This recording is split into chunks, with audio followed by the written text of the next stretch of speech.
What up, everybody? What's up, y'all? You know what it is. It's not for real. We here again. I was gonna say welcome back, but it Welcome back, niggas and wiggers, maga nagas. Oh my gosh. Oh my gosh. So I hope that you all have seen the movie biopic Michael by now. Listen, we saw it. First of all, let's just give Jafar his credit. Jafar Jackson. I mean, sir, salute. All right. You channeled your uncle. A few times I didn't know if it was you, You if had it was me him. crying in Human Nature. I was just like, I can't stop crying. Like I was like, babe, Yeah. I'm crying, and it wasn't like I was. It was just like a moment. I can't say it was sad. It was just like we were nostalgia. immersed in the energy of it's all for love. It's all for love. So first of all, let's just, if you don't know us, Michael Jackson fanatics. all right, we Match love made in heaven. an absolute match made in heaven. Because let me tell you, I was in high school and people was making fun of me when we would be going around the corner talking about who's your favorite artist. Oh, Lil Wayne, Nicki Minaj. I'll be like, Michael Jackson. Too high to get over. They would be like, no, he's not. So all y'all who used to yak back then, I saw y'all taking your kids to go see him. Yeah. You owe him an apology. And you owe me an apology. Yes. And because he was never, the FBI investigated this man for over, they say 13 to 17 years and found no evidence. He was acquitted.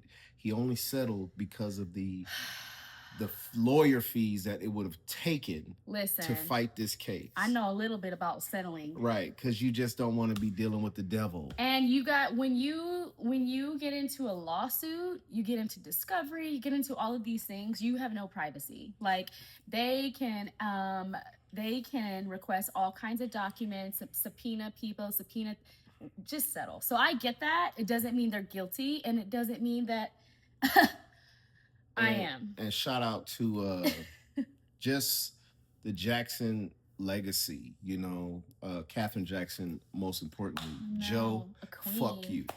You did what you had to do, but I know. Man, we're going to talk about the effects of a narcissistic father. Oh, man. And Michael Jackson's just experience, like the undertones of all what, you know, they showed in the movie, but his humanity and even the Pepsi burn, it just broke my heart. His nose job and just how he was made fun, like a father who is intentionally jealous against you, that pits the family against you, that uses you for your own energy to get money and to benefit for themselves. Like even the tragedy of Pepsi was because he was still aligned with Joe Jackson, vampires and leeches, and in his family, it cost him almost his life. And you know, for his dad, and shout out to Domingo Coleman, cause nigga, we hate you like Yolanda. Like the actress who played Selena, I hate her just because she played Yolanda. And all the great shits will be here. All the villains, they're real life villains. It's like you watch the Joker and you can't find that dude, but Yolanda is still alive. Joe, you did. I mean, shout out to Joe. You did see something in your kids. I mean, two things can be true. So like they can be. Two things can be true at once. We have been seeing this major divide between like, oh, Joe Jackson being depicted, and oh, you know what? Two things can be true at the same time. He could have very well utilized his discipline, his drive, his everything to give us who we know as Michael Jackson. We wouldn't have Michael without Joe. We know that. Janet. But also, shout out. But also, you can simultaneously hold space for the physical, verbal, and emotional abuse that he also took on as well. Michael, Marlon, who let the towel in the swimming pool? Jackson. Shout out to Jackson's American Dream, because that was the original. I feel like that was the blueprint for Michael. Rose petals. Roses. Yeah, man. I love that one kind of more than Michael, because it was a series, you know, and it was longer. That's why they didn't do that, because people have already learned his life from that. Why would you retell the same? Of course. Like, we all have seen this. We memorized that. This is a new, right. Honestly, I feel like they just created it for us to bask in his greatness again in a time where this world is so evil, and for a moment just to be held in love with his music, his heart, his gentleness. Number one biopic movie, surpassed all of it, made this money back, all the investment. It was always going to do that because it's Michael. I mean, they talk about they didn't need you don't need PR. You don't. It markets itself. He literally is the most known behind Jesus. Jesus like he's Cristo. The second most famous person behind Jesus. Yeah. Jesus. You don't need no PR for Jesus. And right. And it's like his life was ridiculed the same way. He was a child prodigy teaching in the temple. And I'm the Michael Jackson of my family, you know, and we're going to get into that too. Let's get into it. 555 on the clock when I said it. There's an alignment for that.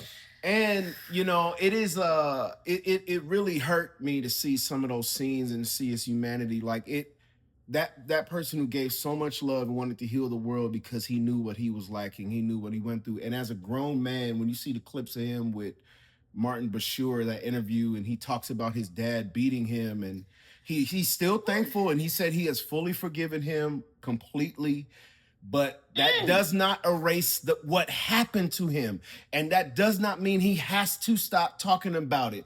As a grown man, the greatest entertainer of all time, he could be Archangel Michael in the flesh. We don't know. He had that much aura. He's second. Famous under Jesus. He had 4.8 billion fans when there was 5 billion people on the planet. Come on Earth. Look, and the dryer just went off just to let me know that what I was saying was right. Oh my gosh, it's gonna keep going on. It's gonna keep going on. So I don't care. This is the Hampton House neighborhood, and we are doing laundry on Sunday. Welcome to Sunday service, and doing a review for Michael, and finna give y'all some real stuff about how, like, surviving a narcissist parent. Yes, Michael surviving Joseph. Like that could be a whole daytime series. Because some of us have a Joseph in our lives. You've dealt with narcissistic abuse. I dealt with narcissistic abuse from a parent and an ex entanglement.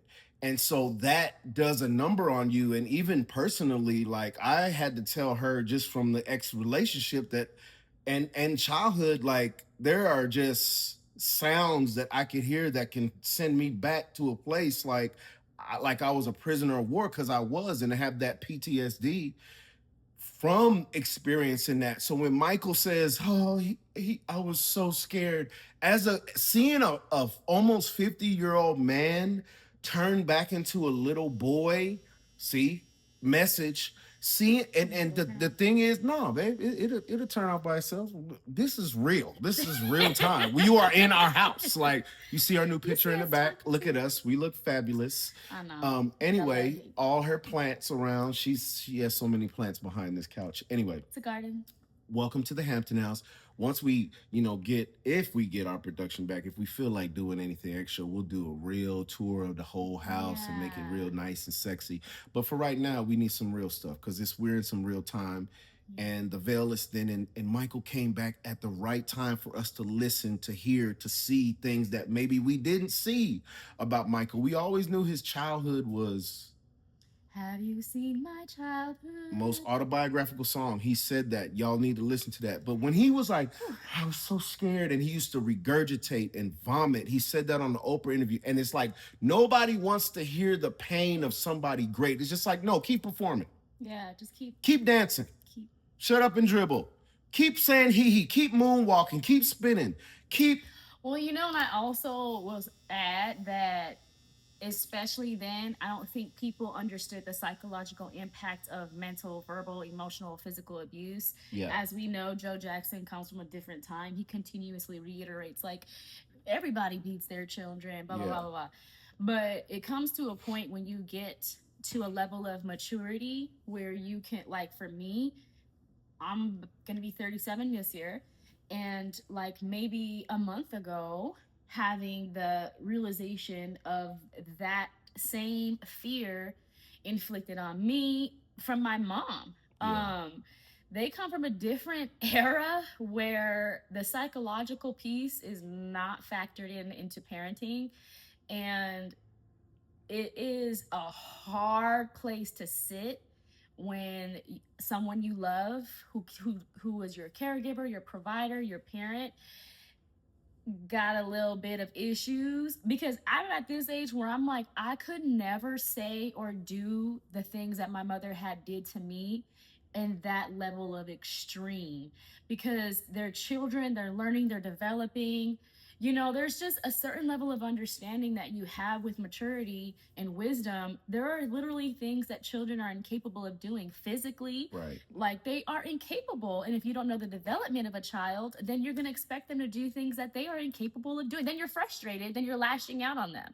So the other thing and I beating wanted them to for add, being a child. right? He's a 5 years old. His whole life was on stage. And in the 60s, there ain't no child rights, laws, child laws like that. Children were not protected until the 90s, which is why people were able to get away with like sexual abuse and doing whatever you want to your children, because there was no repercussions for anything, let alone education. And you wonder why that is so in America. So these people, Joe Jackson just died. So in my mom too, like the boomer generation is still here, I guess is what I'm saying. And so the boomer generation has raised you, and you have raised children. And because of that, the pendulum swings another way with parenting. And then they get older, and then they try to change their ways and act like they weren't that demon dad. Right. And, or they're remorseful. But most of the time with that generation, especially fathers, and the way they were taught, like LaToya was saying, he was taught men don't cry. Yeah, it's very toxic. But because he got older, he just got weak, but he still didn't change his ways. And you still didn't say, I'm sorry. You still didn't acknowledge the pain. Accountability. But you know what? Can you read your post? Let's go ahead and get into it. While you get into that, I want to read this thing about Michael. It says Michael Jackson and Britney Spears both experienced the challenges of having narcissistic fathers, highlighting a troubled pattern in which talented and kind individuals from narcissistic families often face attempts to undermine and control their potential. Pause. Which is why he quit the tour on stage. The whole fax was a lie. That was just dramatization, because he couldn't talk to him. He wanted to control him. He still lived in the house. He said, I tell you what to think. He had to do it on stage to free himself. And most of the time when somebody who is an abuse or survivor of abuse has to do that publicly, because that's the only accountability they have to survive. And we see once he let go of them, he became the superstar that he was always destined to be, but he wanted to keep him under his control to benefit. Hello. And let's be honest. Even when you're a PK, they do the same thing. You bring members to the church, you bring big offerings, you bring money, you bring new ideas, but they don't want to pay you for what you're worth. They don't want you to don't want you to go either. Don't want you to go. You got to tell me when you got gigs, and I tell you if you can go or preach or not. Like, the shit is real, like, especially in the church. And that's why I know, and shout out to Sister Broadus, who we saw in Redlands, that said, keep doing what you're doing on All For Real, because we are real. We gonna tell the real, and nobody can tell us not to tell us what really happened to us. I'm gonna finish this, and we'll get into yours. This dynamic can lead to a struggle for control and validation as these individuals navigate the complexities of their upbringing while trying to maintain their unique gifts and identities. Trying to maintain. It's hard to maintain it when somebody wants to force you into a vision, or people want to see you as little Michael and control you as little Michael and little Sonny. And that's why you do have to break. He said, I wanted to be MJ. He said, I wanted a new look. Every album, he was a new Michael. And whether we like him or not, that comes from his trauma, comes from being made fun of because of the jealousy of his narcissistic father. And we talk about accountability too, being accountable for what you did. Oh my gosh, but you just said something now. I'm like, oh, that's a good piece. Okay. Because of the psychological abuse with colorism in the Black community is not talked about enough either. We want to, I know, like, whoo. And we wonder why this kingdom family, the Jackson family. Dynasty. Has I diluted, so to speak, lineage, like legacy. They are all mixed. They're all them kids is mixed. And with the exception of was it Marlon? Yeah. And all this is allegedly. I just want to say that we don't know what happened in the Jackson house. We're just making observations and studying patterns. That's what we do as a shepherd, as a social worker. Right. And as a manifesting generator, as a projector. Hollow. Yeah. As a healer, as a protector. Right. Protector. Sorry.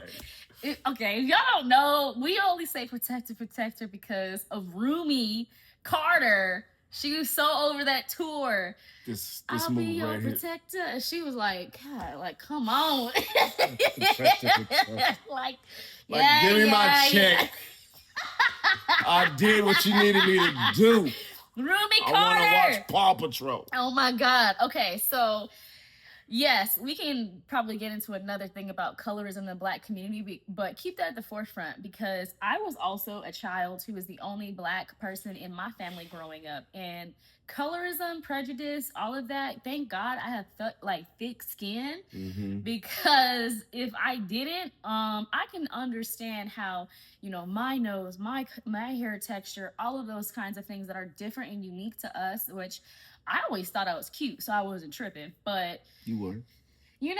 I had confidence, but it just can impact people on such a deep psychological level that makes them do a lot of crazy things. I want to sing my song to you. Indigenous girl. Yeah. You came and you changed my world. Yes. Your love so brand new. Indigenous girl, you know that you came and you changed my world. It's like in a movie, two lovers hit us.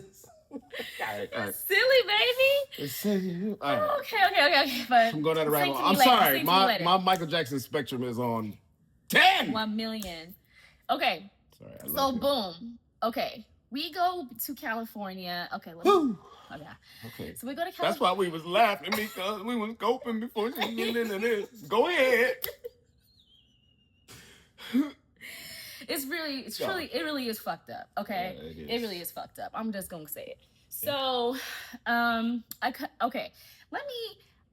am closing up my 9-month program with my Miss Attitude girls, each month, shout out to my ladies. Social Roots Foundation. So each month we go over a different topic, and this is the last month, and so the topic of this month was accountability. And for me, oh my gosh, so accountability with emotions, accountability of doing things, that you say you're gonna do, right. All of the things, being accountable to yourself as a human being, and then learning to be accountable to others. And so while we were unpacking with each other and just kind of sharing space, I was like, you know what? I think I should be vulnerable with them. And at this age, we still struggle with, You shared it with them? Yeah, I did. Oh, I didn't. I thought you just shared it on Facebook. No, I told them. Oh, I know you were vulnerable, but I missed that part. I don't care. I know you don't care. I'm hiding shit. I don't care. They need to see that. They need to see what? Family dynamics. Part of what the issue is pretending that it does not exist. That perpetuates the cycle. I'm not afraid of nobody but God, okay? Hello. So don't think that if you hurt or harm me, I ain't gonna talk about what you did as my experience. That's my experience. Cat Williams say? What did he say? You should have had If you wanted me to speak more highly of you, you should have provided me a better experience. Yeah. Here we are. So I come across this, like a meme? What is this? Mm-hmm. Okay. I'm me telling you. I know. I was like, what would this be called? You're a millennial. Shut up. Narcissists expect everything to go back to normal as if their actions left no scars. They invalidate your pain, minimize your experience, and pretend the emotional damage they caused was just a misunderstanding. They want peace without accountability and forgiveness without change, and they want access without growth. Bruh. The access part. So I said, you know what? I feel a little story time coming on for Facebook. So this is what I wrote. I said, today was my last call with my girls, and this month's leadership development topic is accountability. Accountability is love. As a leader, it reflects love of yourself and for others when you take responsibility for the harm, behaviors, or words you may have caused. And if I'm being honest, I had a real life example of this just a few weeks ago in California. The FIL and I, have not spoken in 3 years. Father-in-law. Have not spoken in 3 years. Someone who can show up for others literally around the world,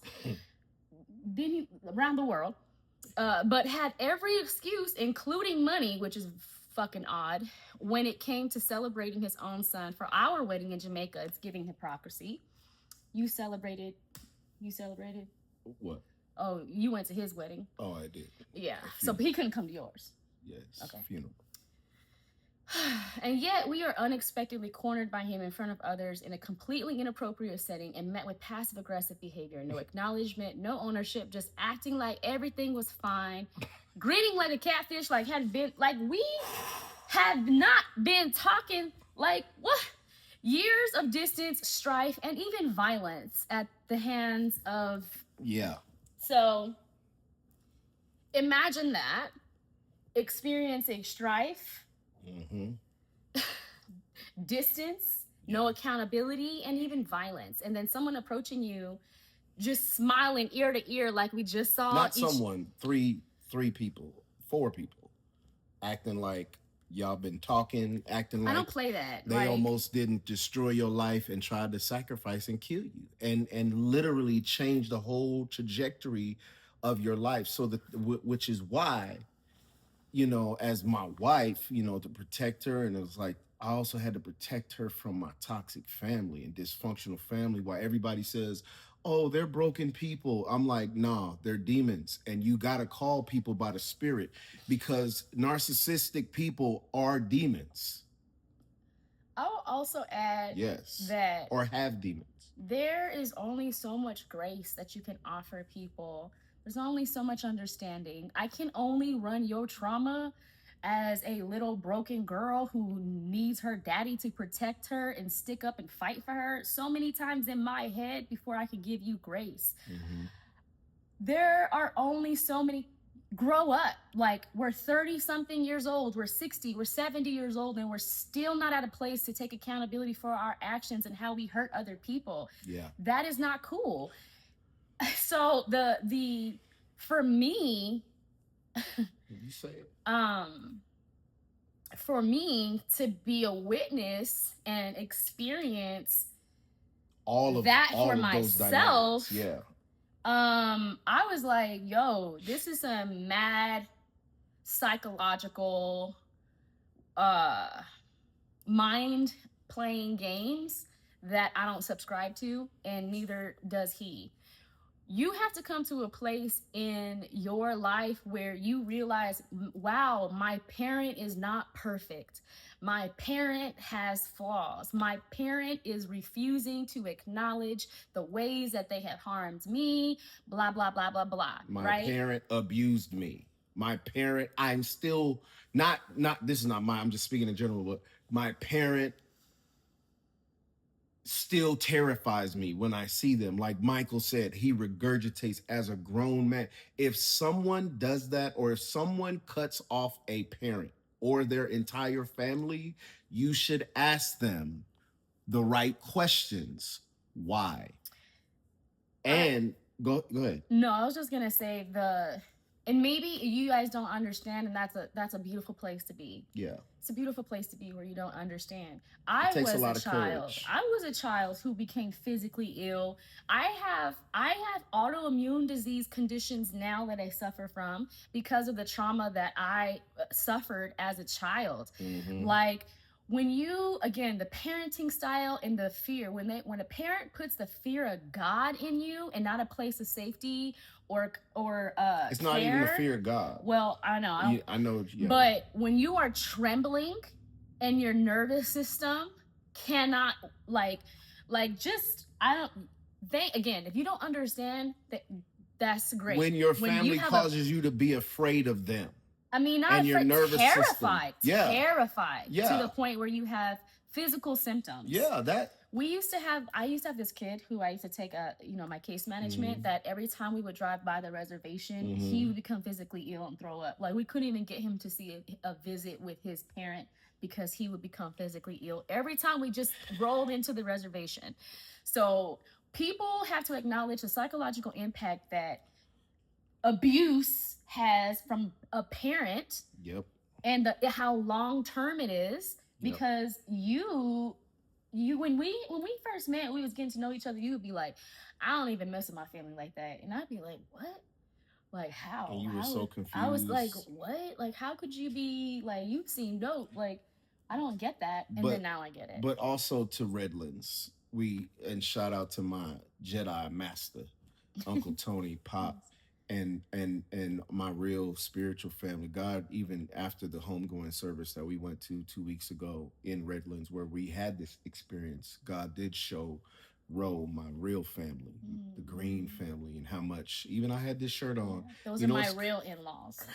Those are, and they show me so much love. When we were, dating, and I took her out there to meet my bishop, Aunt Jackie, because she got to have approval. Of course, she met my mom too, but my cousin Liz and all my other cousins got to see, and they are like my siblings. Got on my nerves just like my siblings too, but I love them, and they love her more than anything, and they honor her. And my blood family didn't do that, but and I think that was evident at that time as well. Absolutely. So those two colors. Dynamics were in the same room, and one of my big sis who wrote a letter for me after all that bullshit, she checked on me. She was like, how did it go in Redlands? She was like, I was praying for you.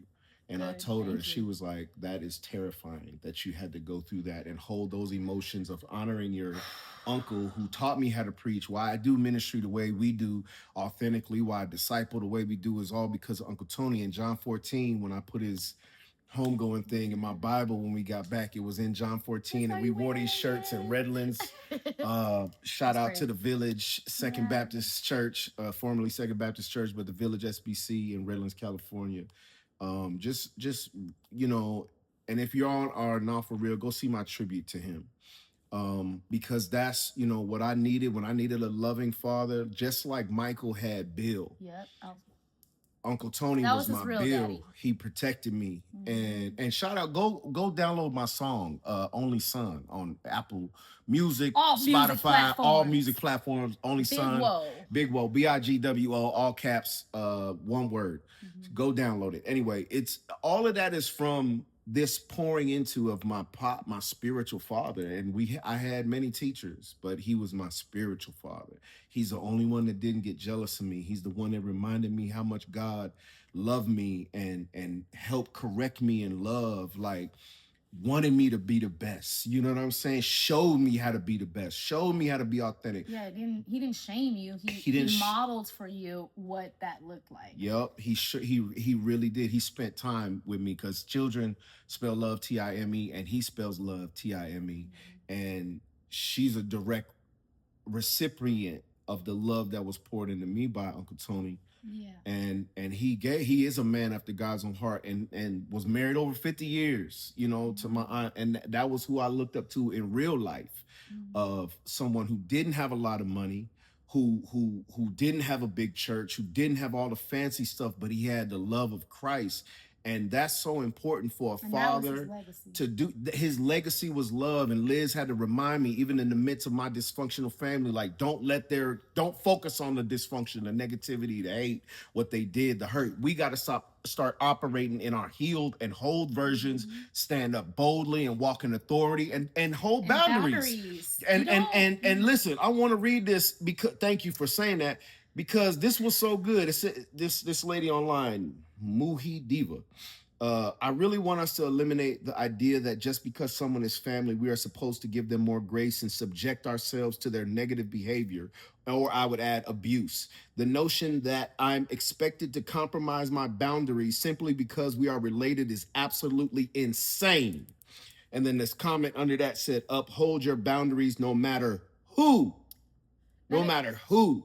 Now, let me tell you what that looks like in real time. Because a lot of times we say things, we talk about things, but in practical sense, what does that look like in person, right? So because we know this personality, because him and I have discussed this behavior and personality, we knew exactly what was going to happen, didn't we? Yeah. We had a conversation before we left. Played it. We said, because this is the kind of man he is, he's going to try to approach us and corner us in front of people to make it seem like... Use Jermaine and Jackie.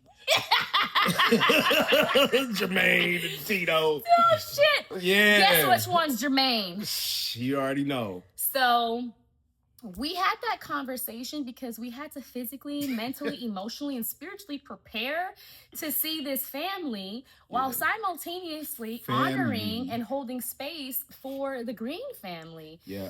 So we had to be prepared and armored and have this conversation because you're walking into the lion's den, essentially. We want to make sure that we're protecting ourselves. We want to make sure that we are not being emotionally reactive and explosive like we want to be. Because that's what narcs love. Because the attention. So, like, we knew that it would happen in a public setting where it would be, if we didn't respond in a way that was, oh, hi, fake, which I don't do. If we didn't respond that way, people are going to look at us like, what's their problem? How come they're being mean to him? How come they're treating him like that? They should honor him. They should... full stop. I will not honor the devil. Full stop, because what y'all don't see is...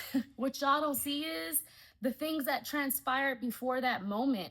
So because we had made an agreement between us what that would look like, we held our boundaries. Sure did. They approached us firm, aggressive, and very passive aggressive, really smiling, trying to please don't make me and I know y'all watching. Please don't make me watch that.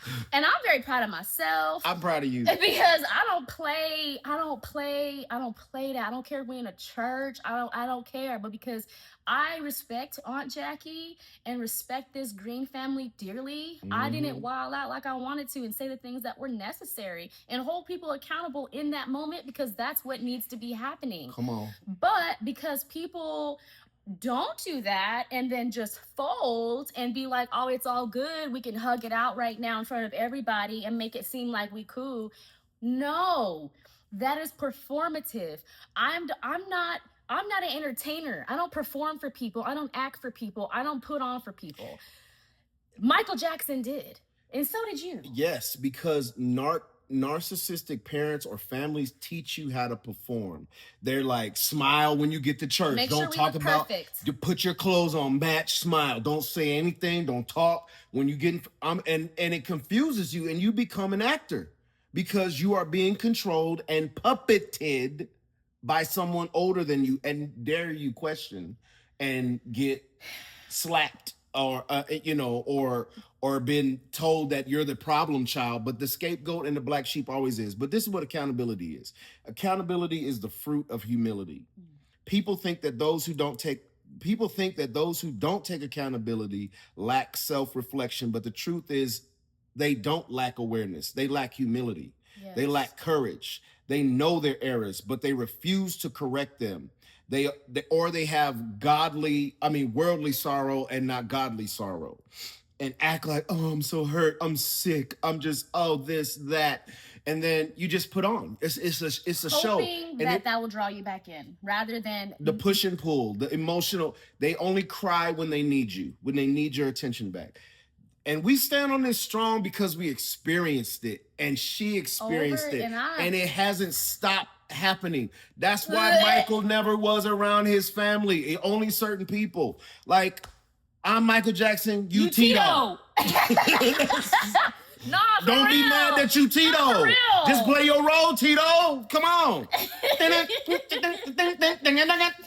I love all my brothers. I love including Jermaine.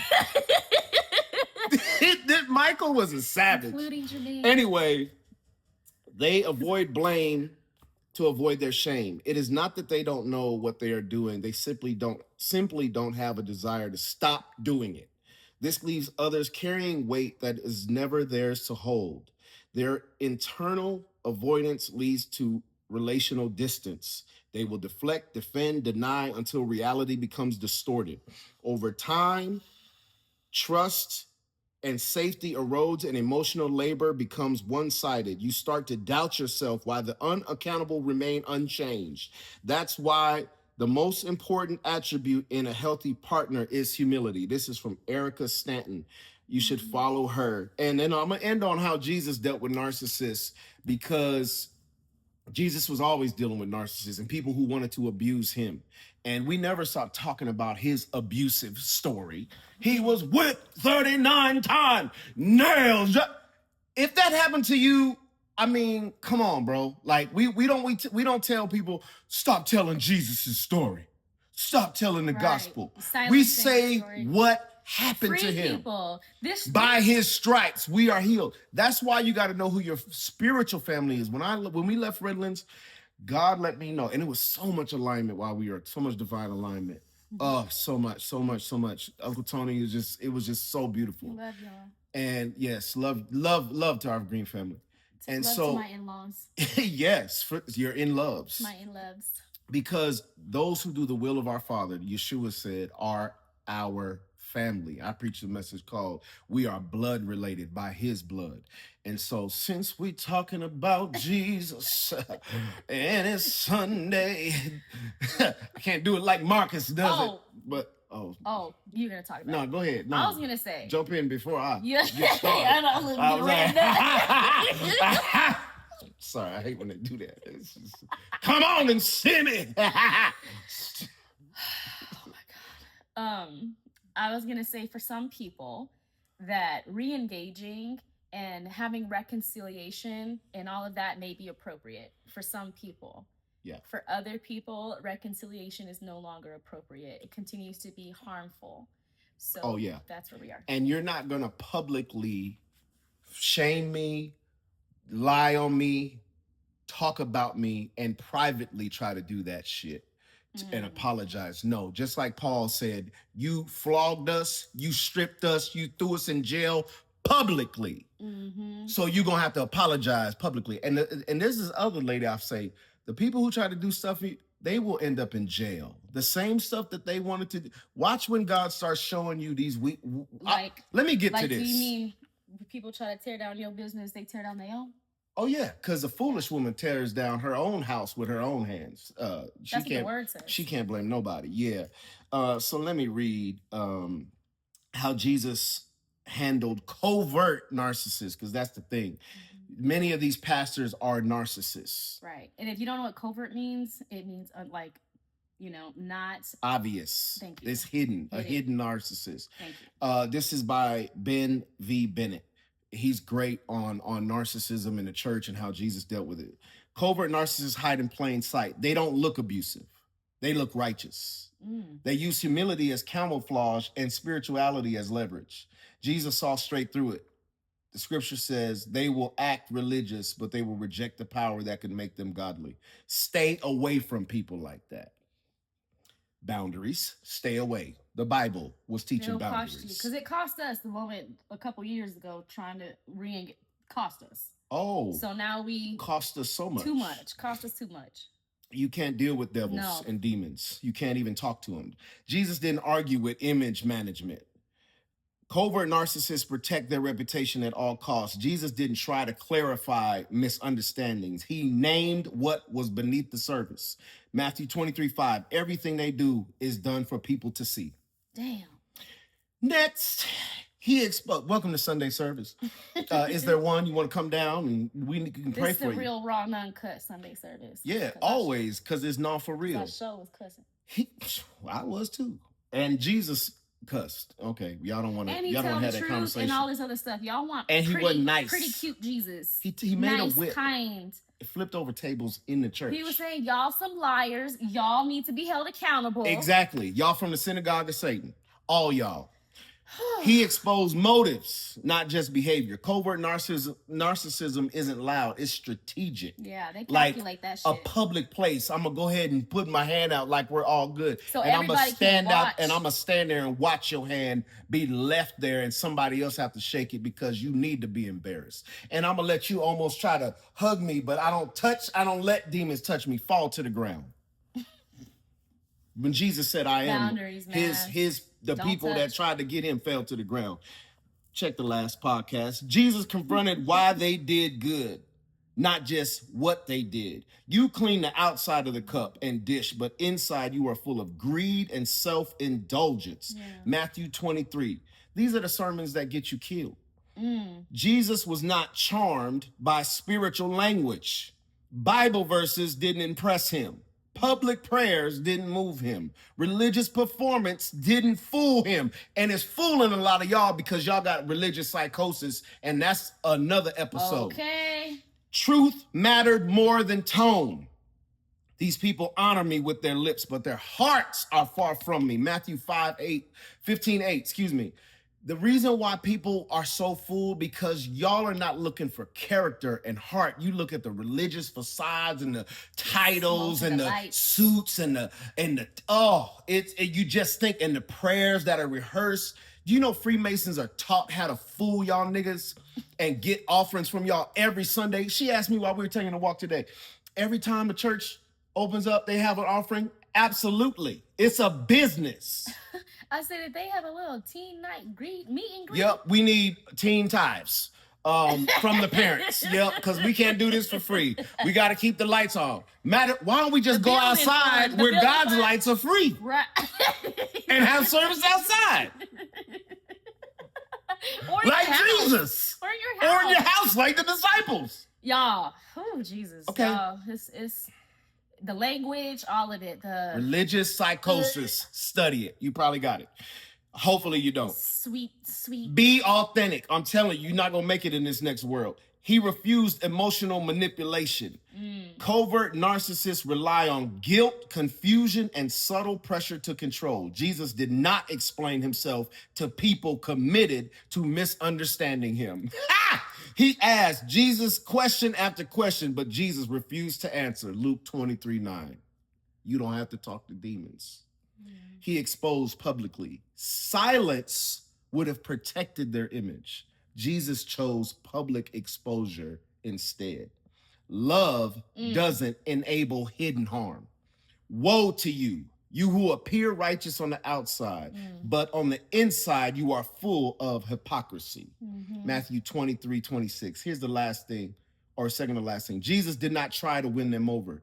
He didn't chase approval. He didn't soften truth to keep peace. He didn't prioritize unity over integrity. He protected the vulnerable instead. And the reason why I have to use people like this is because when I tell my truth, people want to silence me. When you tell your truth, don't talk about ain't no engagement online. Yeah. But when we say some dumb shit, everybody want to talk. Right. But when we say the truth that exposes liars, like y'all didn't believe. I don't want to like it. I don't want to comment because I just want to read it. You don't want to choose sides, but there's two sides to every story and there's a truth. Like we said, we don't know what went on in the Jackson house, but I know what went on in my house. And I know I have receipts and I know I can stand on business of what I went through, and I have a few therapists that know it, okay?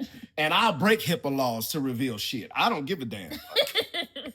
He protected the vulnerable instead. I protect the vulnerable. I don't protect abusers. Right. I don't protect anybody that abuses any of God's people and doesn't treat them like they are made in the image of God and deserve unconditional love. Jesus didn't treat everybody the same way. And if you're a leader and somebody comes to you needing help, saying that somebody harmed them, sexually assaulted them, whatever is your job as a leader and as a spiritual guide, pastor, whatever, to seek that they are cared for and protected and that some kind of justice comes about that. Your job is not to sweep it under the rug and pretend like it didn't happen for the sake of your own ego. That's fucked up. That's what I said in my song, Geisha Girls.